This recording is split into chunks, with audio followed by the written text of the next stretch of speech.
నమస్తే అండి, ఎలా ఉన్నారు అందరూ? బాగున్నారా? నేనైతే బాగున్నానండి.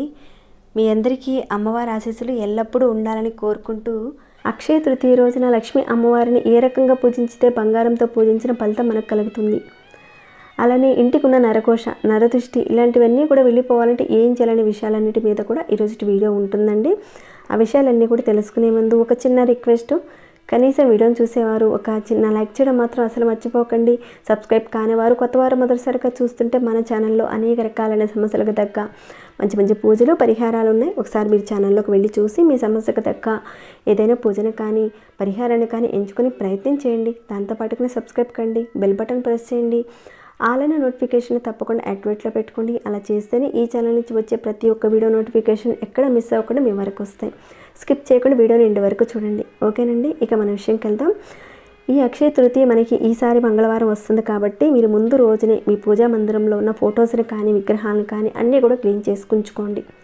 అలానే ఇంటిని కూడా ఒక 2-3 రోజుల ముందుగానే చక్కగా బూజులు గీజులు అలాంటిది ఏదీ లేకుండా మాప్ పెట్టుకొని చక్కగా శుభ్రం చేసి ఉంచుకోండి. ఎందుకంటే అక్షయ తృతీయ రోజున అమ్మవారు మన ఇంట కాలు అడుగు పెడుతుంది కాబట్టి పరిశుభ్రంగా ఉంచుకోండి.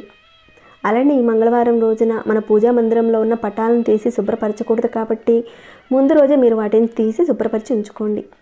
ఇక అక్షయ తృతీయ రోజున మీరందరూ కూడా సూర్యోదయానికంటే కూడా ముందుగానే నిద్రలేచి శుచిగా తలస్నానం చేసుకుని ఇంటా బయట శుచిగా శుభ్రం చేసి గడపలకు పసుపు కుంకాలు పెట్టుకుని కుదిరితే కనుక గడపలకి మామిడి ఆకులు కూడా కట్టండి. ఈ రోజున మనం మామిడి ఆకులను కట్టుకుంటే చాలా శుభప్రదం. మామిడి ఆకుల్లో లక్ష్మీ అమ్మవారు కొలువై ఉంటుందని కూడా చెబుతారు కాబట్టి తప్పకుండా ఈ అక్షయ తృతీయ రోజున మామిడి ఆకులు కూడా కట్టండి. అలానే ఈ రోజున గడపలకి పూలతో అలంకరించి గడపకి 2 వైపులా కూడా ఉదయం సాయంత్రం వేళల్లో దీపాలు పెట్టండి. సింహద్వారం దగ్గర ఉన్న గడపకి మనం పూజ చేయడం అనేది చాలా చాలా మంచిది. లక్ష్మీదేవి మన ఇంట్లోకి వచ్చేది అక్కడి నుంచే కాబట్టి పూజ చేసుకోండి. ఆ రకంగా చేసుకోవడం వల్ల అమ్మవారు ఇంట్లోకి వచ్చి స్థిరంగా ఉంటారు. ఈ రోజున ఉదయం చక్కగా తలారా స్నానం చేసుకొని పాదాలకు పసుపు రాసుకొని గాజులు వేసుకొని నుదుటిన కుంకాన్ని ధరించి మీ పాపిట్లో కుంకాన్ని ధరించి పూలను పెట్టుకొని సాంప్రదాయ వస్త్రాలను ధరించండి. నైటీలు వేసుకోకుండా సాంప్రదాయ వస్త్రాలను ధరించి పూజ చేసుకున్నట్లయితే అమ్మవారు నిండుగా మన ఇంట్లో ఉంటారు. కుబేరుడి యొక్క ఫోటో కానీ అలానే కుబేరుడు లక్ష్మి అమ్మవారు కలిసి ఉన్న ఫోటోని పెట్టుకొని పూజ చేసుకోండి. లేదంటే లక్ష్మీ వెంకటేశ్వర స్వామి ఫోటో కానీ ఏదైనా సరే విష్ణుమూర్తి అమ్మవారు ఉన్న ఫోటోనైనా సరే పెట్టుకొని పూజ చేసుకోండి. ఇక అమ్మవారి విగ్రహం ఉంటే కనుక విగ్రహాన్ని కూడా పెట్టి పూజలో అభిషేకం అర్చన కూడా చేయండి. ఈరోజు కుబేర ముగ్గును కానీ అలానే లక్ష్మీ అమ్మవారి పాదాలను మనం వేసుకుంటే అమ్మవారు స్థిరలక్ష్మీ నివాసం అనేది ఉంటుంది. ఇంకాను కుబేర దీపారాధనని ఈ పూజలో వెలిగించడానికి చూడండి, మన ఇల్లు అక్షయమవుతుంది.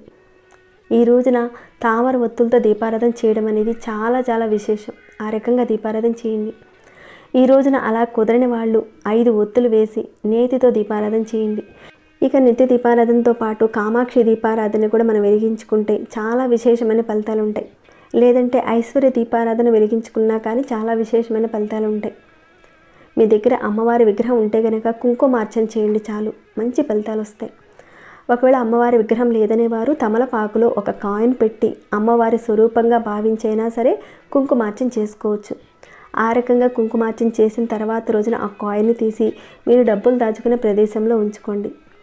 అలానే మీరు చేయగలిగిన ప్రసాదాలన్నింటినీ కూడా చక్కగా చేసి ఆ రోజున నివేదించండి. పరమాన్నం అంటే అమ్మవారికి చాలా ఇష్టం కాబట్టి ఖచ్చితంగా ఈ రోజున నివేదించండి. అమ్మవారు గూడాన్న ప్రియ అని లలిత సహస్రనామంలో కూడా చెప్పబడింది కదా. కాబట్టి అమ్మవారికి బెల్లంతో చేసిన పరమాన్నం అంటే చాలా ఇష్టం కాబట్టి అమ్మవారికి నివేదించండి. ఇంకాను అమ్మవారికి సువాసన భరితమైన పువ్వుల్ని పత్రాలను కూడా చక్కగా పెట్టండి, ఆమె ఇష్టపడుతుంది. ఎంతవరకు అంటే అమ్మవారికి సువాసన భరితంగా ఉండే పూలు, ఇల్లి పూలు కానివ్వండి, మరువం కానివ్వండి, సంపెంగ అలానే మల్లెపూలు ఇలాంటి వాటి అన్నిటినీ కూడా చక్కగా అమ్మవారికి పెట్టి అర్చన చేసుకోండి. చాలా విశేషమైన ఫలితాలు వస్తాయి.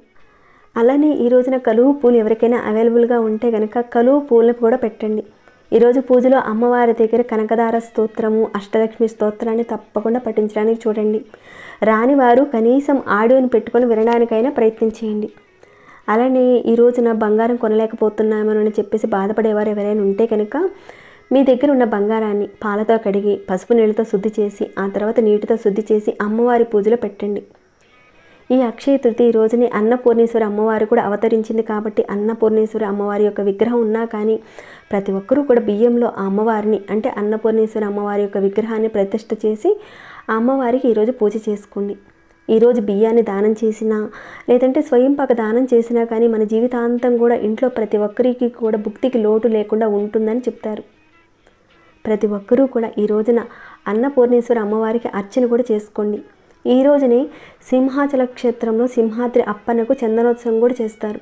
ఈ రోజునే ఆయన యొక్క నిజరూప దర్శనం కూడా మనకు కలుగుతుంది. కాబట్టి ఆయన యొక్క స్వామివారి యొక్క ఫోటో ఉన్నా కానీ స్వామివారి ఫోటోని పెట్టి అర్చన చేసి పూజ చేసుకోండి. ఈరోజు కుదిరిన వాళ్ళు తప్పకుండా గోమాతకి పూజ చేసి గోసేవ చేయండి.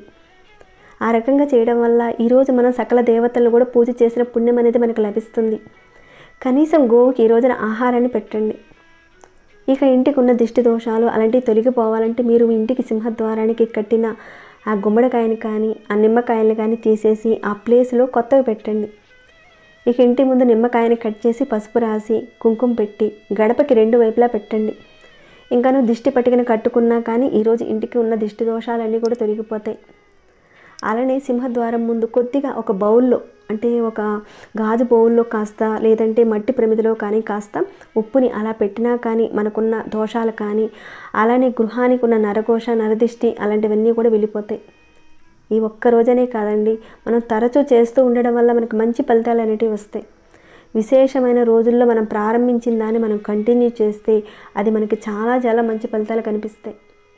ఇక ఈ రోజున అమ్మవారికి తాంబూలాన్ని కూడా సమర్పించండి. పూలు, పసుపు, కుంకుమ, చీర ఇలాంటివి పెట్టండి. పెట్టగలిగే వాళ్ళు ఉంటే కనుక చీర బ్లౌజ్ పెట్టండి స్తోమత ఉన్నవారు, లేదంటే కనీసం బ్లౌజ్ పీస్ అయినా సరే పెట్టండి. ఇక ఈ రోజున ముత్తైదువుల్ని ఇంటికి పిలిచి తాంబూలాన్ని కూడా ఇవ్వండి. విశేషమైన ఫలితాలు వస్తాయి. లేదంటే మీ ఇంటికి ఏ స్త్రీ వచ్చినా కానీ పసుపు కుంకాన్ని మాత్రం తప్పకుండా ఇచ్చి పంపించండి. అలానే ఈ రోజున పసుపు కుంకాన్ని ఎంత పంచిపెడితే మీకు అంత అక్షయమైన ఫలితం అనేది లభిస్తుంది. అక్షయం అంటే ఎంతో పెరిగిపోతుందని కాదండి, శాశ్వతంగా ఉంటుందని. మనకు కావాల్సింది అదే కదా, దీర్ఘ సుమంగళి యోగంతో మనం ఉండాలి. కాబట్టి ఈ రోజున కుదిరిన వాళ్ళు పసుపు కుంకాలను పంచడానికి ప్రయత్నం చేయండి. ఈ రోజున అమ్మవారిని అలానే స్వామివారిని కూడా ఎరుపు అక్షంతలతో అష్టోత్తరం చేయండి. ఆ అక్షింతల్ని అంటే మీరు అష్టోత్తరం చేసిన ఆ అక్షింతల్ని మీ శిరస్సుపై వేసుకోండి. అలానే మీ పిల్లలకు కూడా వేసి దీవించండి. మీరు డబ్బులు దాచుకునే చోట ఆ అక్షింతల్ని పెట్టండి. అలానే వ్యాపారం చేసేవాళ్ళు మీ యొక్క గల్లా పెట్టెలో కూడా పెట్టుకోండి. ఆ అక్షింతల్ని కాస్త పోచులో పెట్టుకోండి. అలానే ఇంట్లో ఉన్న ప్రతి మూలల్లో ఆ అక్షింతల్ని కాస్త చల్లుకుంటే నెగిటివ్ ఎనర్జీ అంతా కూడా పోతుంది. ఈ రోజున మీ దగ్గర ఉన్న బంగారు రూపుని కానీ కాసును కానీ లేదంటే ఉంగరమైనా సరే చిన్న బంగారాన్ని కాస్త ముందుగానే శుద్ధి చేసి శుద్ధమైన జలంలో అంటే ఒక చిన్న గ్లాసు నిండుగా నీళ్ళు తీసుకొని శుద్ధమైన జలం తీసుకొని మీరు తీసుకున్న రూపు కానీ కాసును కానీ ఆ నీటిలో వేసి తమలపాకుతో ఆ నీళ్ళల్లో గుండ్రంగా తిప్పుతూ అమ్మవారి యొక్క నామాలను జపించండి.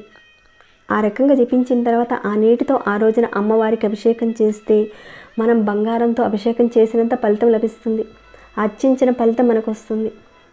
అలానే ఈ రోజున పసుపు వర్ణంలో ఉన్న చామంతి పూలతో అమ్మవారికి పూజ చేసుకుంటే బంగారం పూలతో పూజ చేసినంత ఫలితం మనకు లభిస్తుంది. ఇక ఈ రోజున లక్ష్మీ అమ్మవారికి ఎంతో ఇష్టమైన లక్ష్మీ గవ్వలు, గోమతి చక్రాలు, ఏకాక్షి నారికేళాన్ని పూజలో పెట్టుకుని పూజ చేసుకుంటే చాలా మంచి ఫలితాలు ఉంటాయి. ఇక కుబేర కుంచం ఉన్నవారు తప్పకుండా కుబేర కుంచాన్ని ఈ అక్షయ తృతీయ రోజున పూజలో పెట్టి పూజించండి. ఇంకను అమ్మవారి పూజలో తప్పకుండా బిల్వపత్రాల్లో ఒక్క బిల్వపత్రమైనా సరే అమ్మవారి దగ్గర పెట్టి పూజించండి. బిల్వపత్రంలో అమ్మవారు కొలువై ఉంటుందని మనం ఇదివరకే చెప్పుకున్నాం కాబట్టి తప్పకుండా బిల్వపత్రాన్ని ఈ పూజలో పెట్టండి. కుబేర కుంచాన్ని ఏ రకంగా మనం సిద్ధం చేసి అమ్మవారి ముందు పెట్టి పూజించాలన్న విషయం మీద ఆల్రెడీ మన ఛానల్లో ఒక వీడియో నేను పోస్ట్ చేస్తున్నానండి. ఒకవేళ ఆ వీడియోని ఎవరైనా మిస్ అయితే కనుక లింక్ నేను డిస్క్రిప్షన్ బాక్స్లో ప్రొవైడ్ చేస్తాను, ఒకసారి మీరు చెక్ చేయండి. అలానే తులసి అమ్మవారికి ఇంట్లో పూజ చేసుకునే ముందుగా తులసి కోట దగ్గర దీపారాధన, ధూపదీప నైవేద్యాలన్నీ కూడా ఇవ్వండి.